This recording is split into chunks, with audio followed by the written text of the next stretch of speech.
አንድ ጊዜ ምን ሆነ የት እንዳነበብኩት አላስታውስም፣ ግን ባቡር ውስጥ ነው እና ባቡር ውስጥ አንድ አባት አለ፣ 3 ልጆች አሉት። 3 ልጆቹ በጣም ይሯሯጣሉ። ባቡር ውስጥ በጣም ይጮሃሉ፣ ይሯሯጣሉ እና በኃይል ይረብሻል። ባቡር ውስጥ ያለው ሰው በጣም ተረብሿል። እነሱ ካርት ውስጥ ያለው በጣም ተረብሿል። ይጮሃሉ፣ የእርስ በርሳቸው ይጣላሉ። 3 ልጆች ናቸው። በጣም እንትን ይላሉ። ከዛ ሰው ሁሉ ኢሪቴትድ ሆኗል። አንዱ ሰው በጣም ተበሳጨ። መጽሐፍ እያነበበ ነበር እና ተነሳና የልጆቹ አባት አለ ዝም ብሎ ተቀምጧል። ልጆቹ ይጣላሉ፣ ይጮሃሉ። በኋላ ያኛው ሰው እየተነሳና የልጆቹን አባት እንዴ አንተ ስነ ስርዓት የለህም እንዴ ያለው፣ ልጆች እንደዚህ ሲጮሁ ሲሯሯጡ እንዴት ዝም ትላለህ? አትናገራቸው አለው። ከዛ አባትየው ቀሳልና ምን መሰለህ አለው፣ አሁን የምንመጣው ከሆስፒታል ነው የምንመጣው አለው። ከ1 ሰዓት በፊት እናታቸው ሞተች አለው።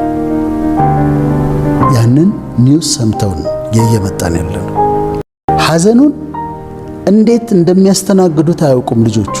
እኔም አም ዲፕሬስድ፣ እነሱም ደግሞ ያንን የገጠማቸውን ሐዘን እንዴት እንደሚገልጹት አላወቁም። ልጆች ናቸው።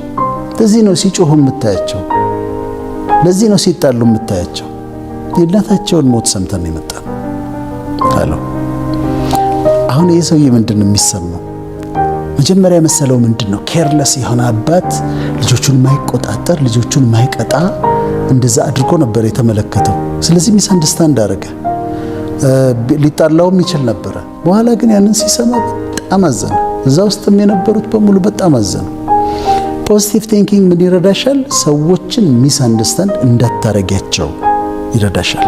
ስለዚህ አስቀድሞ ማይንድ ሴት ስለሆነ ስለ አምላክ ያለኝ አመለካከት፣ ስለ ሰዎች ያለኝ አመለካከት፣ ስለ ህይወት ያለኝ አመለካከት ላይፍ ኢዝ ጉድ፣ መልካም ነው። የምድር ኑሮ ጥሩ ነው። ሰዎች ሊያበላሹት ይችላሉ።